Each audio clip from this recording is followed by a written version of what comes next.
సోదరా, మనం ఎదుర్కొనే ముఖ్యమైన ఇబ్బంది ఏమిటంటే, మన చర్యలు అవివేకంగా ఉంటాయి.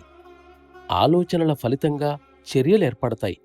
ఆలోచనలు మన కోసం మనం ఏర్పరచుకున్నవి. నిజం చెప్పాలంటే మనస్సుకు మనమే తప్పుడు సూచనలిస్తాం. నా ఈ అభిప్రాయాన్ని మీరు కాదనవచ్చు. అలాంటి సూచనలను మనం ఎలా ఇస్తున్నాం?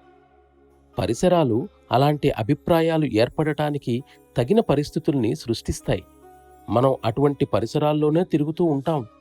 అందుకే ప్రకృతి సిద్ధమైన పరిసరాలు, వాతావరణం ఉండే పర్వతాలకు వెళ్ళండని ప్రాచీన ఋషులు ప్రోత్సహించేవారు.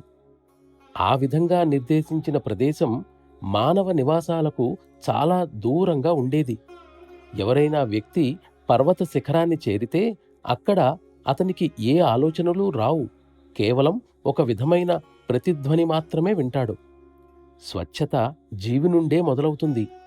అంతర్గత వాతావరణాన్ని సరిగ్గా వినియోగింపకపోవడం వలన తప్పుడు సూచనల ఫలితంగా మలినాలు ఏర్పడ్డాయి. ఇవన్నీ ఏకమైనప్పుడు సంకుచిత దృష్టి అలవడుతుంది. ఒక విధమైన అయోమయ గందరగోళ పరిస్థితి ఏర్పడటానికి ఇది ఒక కారణం. కొన్నిసార్లు ఇది అప్రయత్నంగా దానికదే ఏర్పడుతుంది. మరికొన్నిసార్లు పరిస్థితుల ప్రభావం వల్ల కూడా ఏర్పడగలదు.